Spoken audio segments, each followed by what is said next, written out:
Maniacs, welcome back to the channel. Your local bedhead here. It's been a while since we talked about the Conjuring House, but there is some more news that I think I'm going to go ahead and shed some light on and talk about a little bit. I'm sure other channels have probably talked about this, which is fine, but I did go over to the Providence Journal, and I did see that they had uploaded actually another article a couple days ago, and I completely missed it, but it has something to do with Matt Rife and Elton Castee, so I'm like, you know what, it's been a minute since we talked about Elton Castee, so I thought this would be a fun thing to talk about. So if you like this type of content and want some more content like this, hit the like button, subscribe to the channel. Remember, the only thing I'm doing here is giving my honest opinions about things. That's all I'm doing. I'm no journalist. I'm not a professional. I just like to talk and then have conversations with you guys.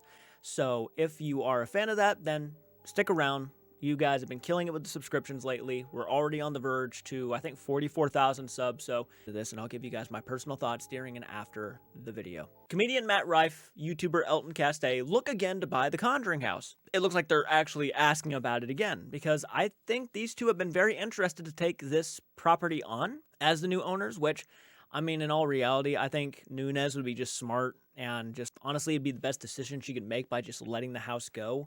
I think she's just kind of too far into it now that I think she just needs to let it go to someone else, let it go to someone who actually gives a shit, who actually is fascinated with the property. Hopefully they do better. I'm not sitting here saying Elton Castee and Matt Rife are the best choices for this, but in my opinion, anybody, in my personal opinion, is a better choice than the person who's in charge of it. That's just my opinion, of course. You don't have to agree, but I don't think she is just in the right state of mind to be running a business like this. And this was updated 12:05 p.m. on January 24th. B-Rollville. Comedian Matt Rife and YouTuber Elton Castee have renewed their interest in buying the Conjuring House. Town manager Michael C. Wood told the Providence Journal on Thursday. Castee talked with the manager last week about what would be needed to reopen the house to the public if the entertainers were to buy the property. Wood said. Last year, the town council denied the annual renewal of Jacqueline M. Nunez's license to operate the house as a business after citing paperwork deficiencies, including fire safety approvals and erratic behavior on her part. The license expired at the end of November, and the police shut the business down after encountering customers trying to find their way to the infamous haunted house in early December. Yeah, they had no choice. They had no choice. That's crazy, though, that they actually came across some people who were actually looking to find the business, so that they just found out that, yeah, she was still operating the business when she was clearly told not to be doing that.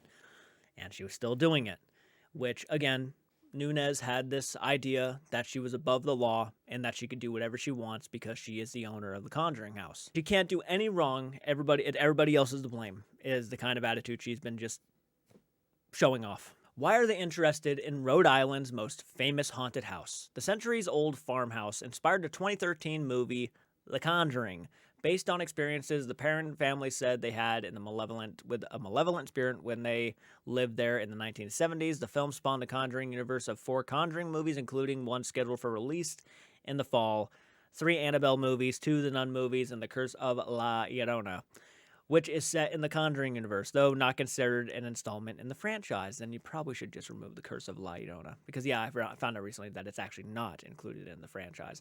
Wood said that, among the other things, they need to be addressed. The house needs a fire alarm, definitely, and sprinkler system upgrades, regardless of whether Nunez or Rife and Castee or anyone else were to reopen the business, which obviously that is to save lives, right? You need to have that kind of stuff in this place, so if there were ever an accident, someone, I don't know, lights a cigarette outside and drops the fucking, whatever, a match or a Zippo lighter, it doesn't, when it catches the house on fire, sprinklers can at least attempt to put it out, right? We still want it to be a successful venture, Wood told the Journal. We'd like to hear from Jacqueline and have some resolution to it. I think there's a win-win out there. He said that the town has not been able to contact Nunez, and neither have Rife and Castee, which, obviously, if you can't get a hold of Nunez and you can't have a decent human interaction with Nunez or have a constructive conversation about running the business or just even thinking about purchasing the business from her, there is no way this is ever going to happen. Yeah, it's not going to be easy. It's not going to be like a one and done thing. And personally, I just don't believe Nunez is going to want to sell the house. She's too proud of herself with it. So when contacted via text by the Journal, Nunez said that the Entertainers could reach her the same way. They can email me or text me, she said. They can send me an offer like most real estate transactions, Progress, FedEx, and Offer. Have an attorney deliver to me. But she warned, I'm never selling the Conjuring House. That's what I was kind of expecting. I'm never selling the Conjuring House. When it reopens, it will be by me or a tourism management company that I hire to run the business since I own the property. We get it. You own the property. Okay, you don't have to. She is so damn proud of herself for owning this property. She feels that her and this house were destined to be together. So yeah, this is no surprise that she was not even considering on selling the property to anybody. But when it reopens, it will be by me, or it's not going to be by anybody. Is kind of how I get that, how I take that. As to the fire safety upgrades, Nunes said that she has done such projects as a real estate developer in Boston over the last 20 years. She said that the town has never specified what needed to be done at the Conjuring House nor the process for appealing the provision in which she might not agree. I received no formal requirement, she said, just a denial of my license for doing work I was never told to do. No, she was denied her license for more than just, I think, that, right? She was denied it for many reasons, but I guess that was one of the reasons. In expressing hope that the Conjuring House reopens someday regardless of the ownership, Wood said that the quirky tourist attraction has been an asset for the town. It's kind of interesting to have in our community, he said. It's not a bad public relations situation for us. The Journal reached out to representatives of Rife and Castee for the story, but has not yet received a response. Nothing really new here. Basically, yes, we already knew that Elton and Matt were interested in buying the Conjuring House. When I read this, I don't get the vibes that she's going to sell it. I very much doubt she is going to sell it to Matt or Elton, unless they drop her a price, in which case I know for a fact she probably will not refuse. I don't know. But again, if this is something to where she feels that this house and her are destined to be together, I don't think anybody can offer, and I don't even think the house is worth that much money. Unfortunately, she just feels this place is too important to just give up. But I'd even go as far as saying, owning this business has really ruined her own reputation. Get away from all of this. Just stop. Sell it. Give it to somebody else. There are other things in the world besides owning the Conjuring House. I'm not sure if this is important to say to somebody, but it's a house. I love this house. The house I'm living in right now has been in my family for 15, 16 years, a lot longer than you've owned that Conjuring House. Do I want to keep this house? Of course I do. I put up a GoFundMe to make sure I even could remotely keep this house. I got to take out a loan for it at some point. And I put up a GoFundMe to help me pay for that loan. Right now we're doing a land contract. I love this house. But at the same time, if I had to give it up, I'd give it up. Especially if there was a reason, like if maybe I was mentally just not well here or something else. The Conjuring House is not the most important thing on the planet. It just ain't. It just ain't. And I don't think, at the end of the day, as much as I am fascinated with the Conjuring House and the lore of it, I don't think it was worth all of this. I truly believe the best thing she can do for herself is just let it go. Let it go. If someone offers you a reasonable price and says, hey, we want to have an opportunity to run it, and, with your consent, of course, we'll be down for that. Or maybe, you work something out to where maybe you can have a business. I don't know, something, right? Having said all of that, this was no surprise to me.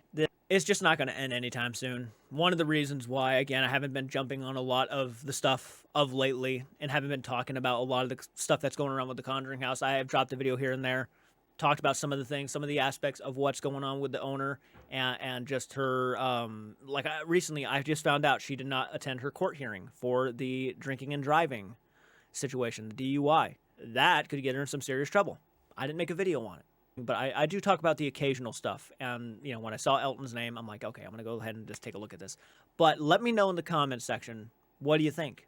Do you think this is the end? Do you think this is the beginning of the end? Or do you think this is probably going to continue on for a little bit longer before anything is really done? I know there are probably people who are thinking right now that she would probably much rather destroy the property itself before she lets anybody else buy it. Hopefully it never comes to that. I don't think it ever will. We'll see. We'll see. Right now, nothing new's happened. It's still hers. But we'll see if maybe someday she comes around to the idea of selling it to somebody. Let me know in the comments what you think. Hit the like button, subscribe to the channel, and I will see you all in the next one. Please do take care.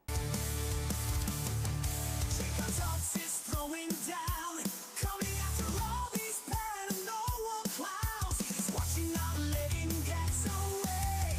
On his way, cuts us, tearing the fakers apart. He with his heart, no one dare tell him can't react, because Jacobs has your back. Yeah, yeah, yeah, Jacobs has your back.